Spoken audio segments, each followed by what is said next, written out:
Hello friend, welcome to my YouTube channel only chemistry. पहा, आपला next point आहे आता सोल्युबिलिटी इक्विलिब्रिया किंवा त्याला सोल्युबिलिटी प्रोडक्ट आपण असं पाठीमागच्या अभ्यासक्रमामध्ये त्याला म्हणत होतो. पहा, सोल्युबिलिटी प्रोडक्ट.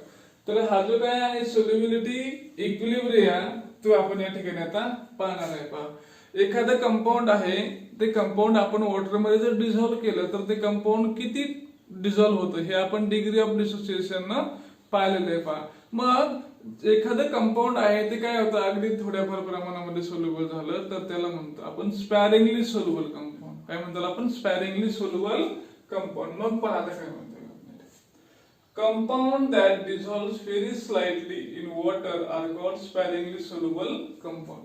जे कंपाऊंड वॉटर मध्ये काय होतं, अगदी थोड्याफार प्रमाणामध्ये डिझॉल्व्ह होतं त्याला म्हणतो आपण स्पॅरिंगली सोल्युबल कंपाऊंड म्हणतो. For example, AgCl is a salt. आता तो सॉल्ट आहे तर सुद्धा कसा आहे, तो स्पॅरिंगली सोल्युबल आहे. AgCl is a salt dissolves slightly in water and there is a dynamic equilibrium exists between dissolved Ag plus Cl minus and undissolved solid AgCl. आता AgCl कसा आहे, आपला हा सॉल्ट आहे आणि तो सॉलिड आहे. पहा, ज्या वेळेस तो वॉटरमध्ये डिझॉल्व्ह होईल, जो डिझॉल्व्ह झाला तो स्लाइटली डिझॉल्व्ह होतो. पण हा काय सॉल्ट आहे, तो स्ट्रॉंग इलेक्ट्रोलाइट आहे. आणि स्ट्रॉंग इलेक्ट्रोलाइट जर असेल तर तो काय होतो, जेवढा डिझॉल्व्ह झाला त्याचं काय होतं, कम्प्लीट डिसोसिएशन होतं. पहा, कम्प्लीट डिसोसिएशन होतं.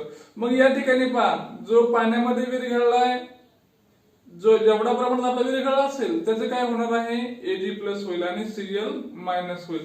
आणि जो काय राहिला आता अनडिझॉल्व्ह राहिलाय, मग अनडिझॉल्व्ह कसा राहील, तो सॉलिड मध्ये राहील. मग या ठिकाणी इक्विलिब्रियम कोणामध्ये म्हणतोय आपण? पहा आता, अनडिझॉल्व्ह सॉलिड AgCl कोणाकोणामध्ये आहे, जेवढा डिझॉल्व्ह झाला त्याच्यापासून काय तयार झालं, Ag प्लस आणि Cl मायनस तयार झाले.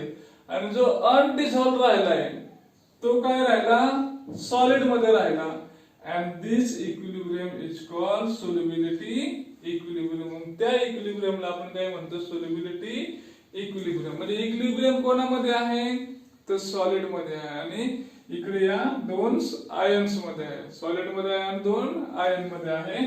मग पहा या ठिकाणी, consider AgCl that dissolves in water slightly and there is a dynamic equilibrium between Ag plus and Cl minus and undissolved AgCl that is solid AgCl. मग पहा, हे आपण सॉलिड ने दाखवले. हे Ag प्लस असेल ते ऍक्वियस मध्ये आहे, Cl मायनस ऍक्वियस मध्ये आहे. बरोबर. आपण त्याचं काय घेत असतो, पहा, इक्विलिब्रियम कॉन्स्टंट K. A घेतो ऍसिड साठी, B घेतो बेस साठी. पण हा सॉल्ट आहे म्हणून फक्त काय घेतला आपण, K घेतला. Equilibrium constant K is given at. मग याचा जो काही इक्विलिब्रियम कॉन्स्टंट असेल तो आपण घेऊया K is equal to, K बरोबर काय येईल मग, Ag plus concentration of Ag plus into concentration of Cl minus upon concentration of AgCl. पण हे AgCl कसा असेल, सॉलिड असेल. कसं असेल ते, सॉलिड AgCl असेल. The concentration of undissolved solid AgCl is remains constant. आता काय झालं, तो अगदी स्लाइटली काय झालं, डिझॉल्व्ह झाला. आणि जेवढा डिझॉल्व्ह झाला त्याचे पण काय तयार झालं, तर त्याचे आयन्स तयार झाले. म्हणजे आपण कसं म्हणतो, पहा, डिग्री ऑफ डिसोसिएशन ज्याचं कमी असेल तर ते काय करतो आपण जनरली घेताना कसं घेतो, पहा, 1 minus alpha nearly equal to 1. याप्रमाणे याचं जे काय असेल ते काय असेल, अगदी 1 च्या जवळ असणार आहे. म्हणजे ते कसं घेऊया आपण, कॉन्स्टंट घेऊया. Then it is denoted by K dash. म्हणजे हे जी काही व्हॅल्यू आहे ती काय ठेवली आपण, कॉन्स्टंट ठेवली. आणि किती आहे ती, K डॅश एवढी आहे. Then equation 1. मग हे जे काही इक्वेशन 1 असेल आपलं, इथे काही व्हॅल्यू येईल आपली, तर K डॅश येईल. मग पहा, इक्वेशन चेंज केलं आपण. K equal to Ag plus into concentration of Cl minus upon K dash. But now K into K dash is equal to Ag plus into concentration of Cl minus. Equation थोडं change केलं आपण. The product of K into K dash. कोणाचा गुणाकार आहे आता, K चा आणि के डॅशचा is another constant. आता ही व्हॅल्यू कॉन्स्टंट येते, ही कॉन्स्टंट म्हणजे अनदर कॉन्स्टंट आला and it is called solubility product. आणि ती जी काय व्हॅल्यू येईल त्याला आपण म्हणतो solubility product and it is denoted bye KSP. KSP ने आपण ते दाखवतो. मग काय येईल पहा, K इंटू के डॅश ऐवजी KSP आलं, Ag plus into concentration of Cl minus. अशा प्रकारे हे आपल्याला सोल्युबिलिटी प्रोडक्ट या ठिकाणी आपल्याला सांगता येईल. आता ऍक्च्युली काय आहे, हा प्रोडक्ट आहे. सोल्युबिलिटी प्रोडक्ट म्हणजे त्या दोघांचा गुणाकार आहे. कोणाचा, याचं कॉन्सन्ट्रेशन आणि याचं कॉन्सन्ट्रेशन, म्हणजे Ag प्लस चं कॉन्सन्ट्रेशन आणि Cl मायनस चं कॉन्सन्ट्रेशन आहे. मग काय म्हणूया आपण, it is the product of in the saturated solution. आता हे डिझॉल्व होतं म्हणजे त्याचं काय बनतं, सोल्युशन बनतं. ते सोल्युशन कसं असतं, सॅच्युरेटेड असतं. In the saturated solution the product of concentration of ions, मग हे दोन आयन्स असतील, Ag प्लस असेल Cl मायनस असेल, यांचा जो काय प्रोडक्ट असेल त्या प्रोडक्टला आपण म्हणतो सोल्युबिलिटी प्रोडक्ट म्हणतो. इन जनरल, हा खाली जनरल रिएक्शन दिलेलं आहे आपल्याला, जनरल BXAY असंच एक्झाम्पल आहे, फक्त काय दिलेलं आहे जनरल मध्ये दिलेलं आहे. म्हणजे याचे एवढे नंबर्स असतील, A चे Y नंबर्स असतील आणि सॉलिड आहे ते. आपल्याला काय मिळाले, X एवढे आयन मिळाले, कोणाचे B चे मिळाले, त्याच्यावर चार्ज किती आहे, Y प्लस आहे, प्लस A चे किती आयन्स मिळाले आपल्याला, तर Y एवढे आयन्स मिळाले, त्याच्यावर चार्ज किती आहे, X मायनस. असं जर असेल, म्हणजे कोणतंही एक्झाम्पल तुम्ही घेतलं, आपण घेऊया ते एक्झाम्पल, तर काय येईल आपल्याला पहा, KSP इक्वल टू पहिला आयन B, त्याचे किती चार्ज आहे त्याच्यावरती, Y प्लस, आणि किती रेस्ट पॉवर होईल त्याची, तर 100 एवढे. का तर त्याचे नंबर्स आहेत, 1 आहे, 2 आहे, 3 आहे, 4 आहे, जेवढे आयन्स आहे नंबर दाखवेल तेवढे त्याची पॉवर काय होईल त्या ठिकाणी वाढणार आहे. Into concentration of A X minus into their power increases to the y, त्याची पॉवर काय होईल, y ना इन्क्रीज होईल. अशा प्रकारे आपल्याला हे सोल्युबिलिटी इक्विलिब्रियम किंवा सोल्युबिलिटी प्रोडक्ट्स आपल्याला या ठिकाणी सांगता येईल. आता ऍक्च्युअली याची डेफिनेशन काय आहे आणि हे जनरल एक्झाम्पल वरून आपण काय करूया, अजून त्याचे एक्झाम्पल्स या ठिकाणी घेऊया. चला पुढे जाऊया. मग आता एक्झाम्पल घेऊया आपण पुढे त्याचे. पहा डेफिनेशन आहे आपली सोल्युबिलिटी प्रोडक्टची. तर डेफिनेशन आपण पाहूया. पहा काय म्हणलं डेफिनेशन मध्ये, इन द सॅच्युरेटेड सोल्युशन. कसं सोल्युशन आहे आपलं, सॅच्युरेटेड आहे म्हणजे ते वॉटर मध्ये डिझॉल्व झालेलं सोल्युशन असेल. Of a sparingly soluble salt. Salt कसं आहे आपला, आता स्पॅरिंगली सोल्युबल आहे म्हणजे जो काय होतो अगदी थोड्या प्रमाणामध्ये वॉटर मध्ये डिझॉल्व होतो. The product of equilibrium concentration, त्याचे जे काही इक्विलिब्रियम कॉन्सन्ट्रेशन असेल, म्हणजे सपोज आपण एक्झाम्पल घेऊया बेरियम सल्फेटचं या ठिकाणी. मग या बेरियम सल्फेट मध्ये काय आहे, तर हे Ba2 प्लस आणि हे सपोज 2 मायनस, हे काय आहे त्याचे इक्विलिब्रियमचे कॉन्सन्ट्रेशन आहे. कॉन्सन्ट्रेशन ऑफ कॉन्स्टिट्युएंट्स आयन, हे जे काही दोन आयन असतील constituents ion raise to the power equal to their respective coefficient. याची जी काही पॉवर असेल ती काय होईल, रेज होईल. कितीने रेज होईल ती, तर त्याच्यामध्ये किती कोएफिशियंट्स आहेत. म्हणजे सपोज आता या ठिकाणी किती आहे, बेरियमचा 1 आहे, सल्फेटचा किती आहे, एकच आहे की नाही. बेरियमचे 1 आयन आहे, सल्फेटचा एकच आयन आहे. तसं आता इथे पाहूया आपण. आता CaF2 Ca2 प्लस आणि 2F मायनस 2F मायनस, म्हणजे पहा इथे कसं आलं, मग हे KSP Ca2 प्लस आला आणि F मायनस, पण याची पॉवर किती ना आली, 2 ना आलेली आहे. मग काय म्हणे आपण, रिस्पेक्टिव्ह कोएफिशियंट, किती कोएफिशियंट त्याच्याकडे आहे. In the balance equilibrium expression at a given temperature is called solubility product. म्हणजे हे दोन कॉन्स्टिट्युएंट्स आयन्स असतील, या कॉन्स्टिट्युएंट आयनचा काय आहे, गुणाकार आहे, आणि त्याची जी काय पॉवर असेल ती काय होईल, रेज होईल. किती न रेज होईल पॉवर ती, तर त्याच्याकडे किती कोएफिशियंट आहेत त्याला म्हणायचं सोल्युबिलिटी प्रोडक्ट. अशा प्रकारे सोल्युबिलिटी प्रोडक्टचं डेफिनेशन आपल्याला सांगता येईल. किंवा मग आपण एक्झाम्पल घेऊया, बेरियम सल्फेट अशा प्रकारे इक्विलिब्रियम दाखवा, त्याच्यामध्ये Ba2 प्लस आहे आणि SO4 2 मायनस असेल. KSP solubility product Ba2 plus आला आणि SO4 2 मायनस आलं. किंवा इथे CaF2 सॉलिड आहे, इक्विलिब्रियम आहे, Ca2 प्लस आहे आणि 2F मायनस. मग या ठिकाणी KSP कसा येईल? Ca2 plus into concentration of F minus raise to power 2. अशा प्रकारे हे सोल्युबिलिटी प्रोडक्ट पर्यंत आपल्याला या ठिकाणी सांगता येईल. पहा आता याच्यानंतर आहे पहा आपलं रिलेशनशिप आहे. ते रिलेशनशिप आपण काय करूया, घेऊया. पहा चला पुढे जाऊया. पहा नेक्स्ट आहे आपलं relationship between solubility and solubility product. दोघांमधलं रिलेशन आपल्याला या ठिकाणी पाहायचं. तर सोल्युबिलिटी मध्ये काय, सुरुवातीला आपण पाहूया. पहा the solubility of a compound is the amount in gram. कशामध्ये अमाऊंट ही ग्रॅम मध्ये आहे. Amount in a gram that dissolve per unit volume. म्हणजे 1 लिटर मध्ये किती ग्रॅम सबस्टन्स आपला त्या ठिकाणी डिझॉल्व होतो त्याला आपण म्हणतो त्याची सोल्युबिलिटी. आता दुसरा आहे आपलं पहा टर्म मोलार सोल्युबिलिटी. काय आहे आपली मोलार सोल्युबिलिटी. आता मोलार सोल्युबिलिटी म्हणजे काय की नंबर्स ऑफ मोल्स आहेत. काय नंबर्स ऑफ मोल्स. पहा आपण या ठिकाणी पाहूया. Number of moles of a compound. एखाद्या कंपाऊंड किंवा सबस्टन्सचे काय आहेत, नंबर ऑफ मोल्स आहेत. That dissolve to give 1 litre of saturated solution. म्हणजे 1 लिटर मध्ये किती त्याचे काय आहेत, मोल्स आहेत. आणि तेवढे मोल टाकले कसं मिळेल आपल्याला, सॅच्युरेटेड सोल्युशन मिळेल. त्याला म्हणतो आपण मोलार सोल्युबिलिटी. त्याच्याला म्हणायचं मोलार सोल्युबिलिटी. मग मोलार सोल्युबिलिटीचा काय फॉर्म्युला होईल, मोलार सोल्युबिलिटी मोल पर लिटर. म्हणजे किती मोल आहेत एका लिटर मध्ये equal to solubility in gram per litre upon molar mass in gram per litre. त्याची काय सोल्युबिलिटी येईल वरती आपण पाहिलं ती सोल्युबिलिटी ग्रॅम पर लिटर, त्याला डिवाइडेड बाय करायचं त्याचं मोलार मास करायचं. आणि हे मोलार मास ने त्याला डिवाइड केलं की काय मिळेल आपल्याला, त्याची मोलार सोल्युबिलिटी या ठिकाणी मिळणार आहे. आता आपल्याला 2 टर्म मिळाले पहा, एक सोल्युबिलिटी आणि दुसरी मोलार सोल्युबिलिटी. आता आपल्याला मग काय पाहिजे, यातलं रिलेशन पाहिजे. कोणाचं, सोल्युबिलिटीचं आणि सोल्युबिलिटी प्रोडक्टचं. तर पाहूया आपण. Consider the solubility product of BxAy.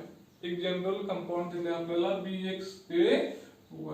आता कसा डिसोसिएट होतो तो, तर हा राहील सॉलिड मध्ये. पहा BxAy सॉलिड, X आयन्स आहे त्याचे B चे, त्याच्यावर चार्ज आहे Y प्लस, Y आयन्स आहेत A चे, त्याच्यावर चार्ज आहे X minus. The solubility product is given as.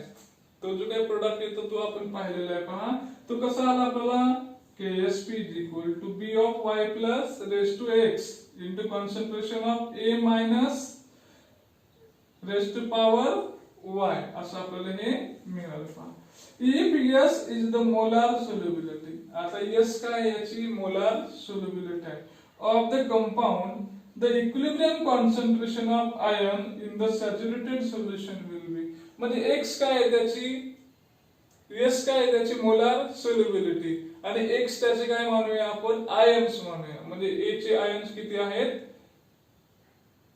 X असतील, B चे काय असतील, Y या ठिकाणी आयन्स त्याचे असणार आहेत. मग X कशाची आली solubility, B of Y plus. हा जो काही कॅटायन्स आहे त्या कॅटायनचे किती आयन आहेत, X आहेत. किती आयन्स आहेत त्याचे X. आणि S काय आहे त्याची सोल्युबिलिटी, म्हणजे X S is the solubility of that BY plus mole per liter and AX minus. हा AX minus ची काय येईल मग, तर Y एवढे त्याचे आयन्स आहेत, Y into S मोल पर लिटर. याची काय झाली, ही सोल्युबिलिटी आली आणि याची ही सोल्युबिलिटी आली. कोणाची, ही आली BY प्लस ची, ही आली AX मायनस ची. तर पहा आता फ्रॉम इक्वेशन फर्स्ट, हे जे काही इक्वेशन फर्स्ट आलं इथं आपण किमती भरूया. पहा आता काय येईल मग, आता याची किंमत काय आहे, XS आहे, XS किंवा S XS आणि YS. KSP equal to XS YS. पण याचे किती आयन्स आहेत, तर याचे आहेत पहा X आयन्स आहेत.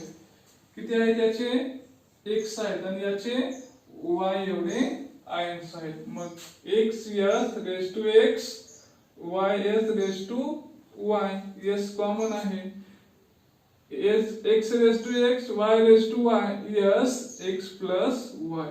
अशा प्रकारे हे इक्वेशन मिळेल. याला म्हणतो आपण relationship between solubility and solubility product. हा आपला सोल्युबिलिटी प्रोडक्ट आहे आणि ही त्याची काय आहे, सोल्युबिलिटी आहे. दोघांचं असं रिलेशन आपल्याला सांगता येईल पहा.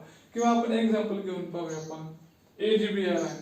ह्या AgBr चं कसं होईल डिसोसिएशन, Ag प्लस झाला आणि Br मायनस झाला. आता किती आहे Ag या ठिकाणी 1 आहे आणि हा सुद्धा 1 आहे. जसं की हे किती होतं आपलं x होतं आणि हे y होतं. मग पहा कसं येईल आता. Here x is equal to 1, y is equal to 1.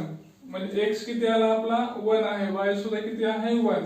मग कसं येईल solubility product, KSP is equal to काय येईल आपल्याला या ठिकाणी x ऑफ किती आहे त्याचे 1 आहे, s 1